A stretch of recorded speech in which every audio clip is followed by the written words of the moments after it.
First, some basics. Yes, it's true that most professionals who practice hypnosis will have you close your eyes.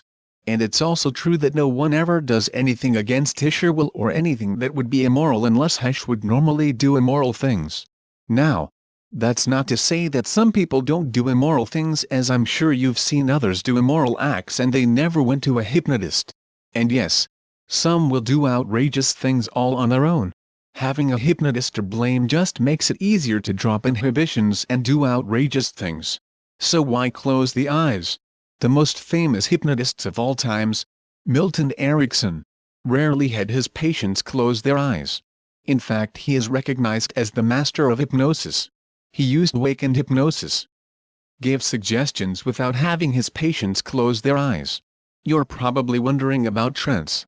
When you buy because of the skillful suggestions used by advertising and marketing geniuses, or when the ghetto students are motivated by the educator to be more than they believe they can be, or when you purchase as a result of the salesman's presentation, where's the trance? Make no mistake. It's there. That's the irony. Trance has no feeling. It happens the moment the analytical questioning conscious mind is bypassed to the subconscious mind, resulting in a change of behavior. Suggestions as used by Mesmer and his tub with iron rods in the 1700s wouldn't work today because man has become far more sophisticated and analytical than he was centuries ago. Today's man would ask, "What's this stupid tub?" and nevertheless, depending on the hypnotist's charisma, tubs and iron rods could be made to work even today. Guaranteed. Just not so practical. Why go to that extreme? The hypnotist would need a huge room just to house the tub when simply an improved suggestive technique will accomplish the very same thing. The art of suggestion is simply to cause a change in behavior in the subject. Example. Suppose you wanted to modify the behavior of 100 people walking out the front door of a building over the course of several hours, not rushing out. You wanted to have as many of them look upward into the sky as they exited the building. What would you do to bring about that change in behavior? What kind of suggestion would you use? Would you stop each person and tell them that they should look up in the sky because? Today's sophisticated man would question your motives and ignore you, thinking you might be distracting them to pick their pocket. The answer is to position yourself so that as they leave the building, they will see you glance upward.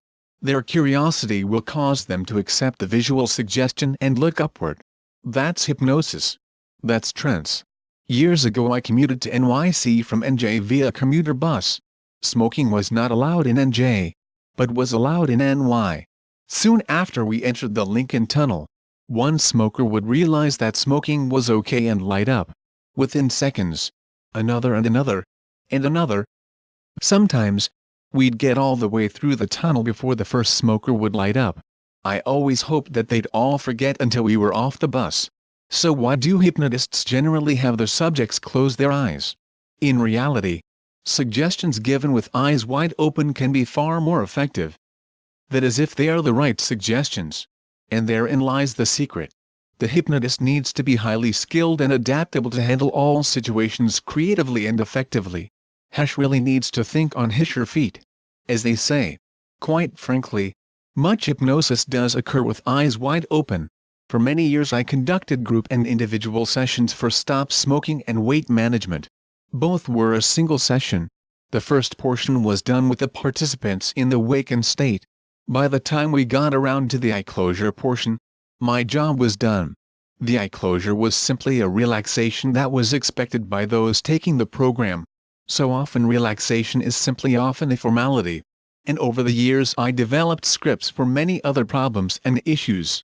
But to answer the question, most hypnotists couple relaxation with suggestions.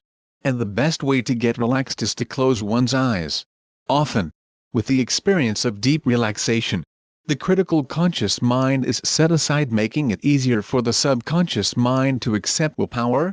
The only willpower required is to take the first step to making change, and that usually is to seek help in the form of CDs or make a telephone call to a professional. One particular advantage of programs on CDs is that nearly 100 hours goes into the writing, editing, production, reediting and final production, resulting in the most effective scripts possible, as opposed to depending on a creative spur-of-the-moment suggestion in a live session. Once one has used a CD, then if live sessions are desired, Far more progress can be made as the CDS have already laid the foundation of suggestion. It's usually a matter of finding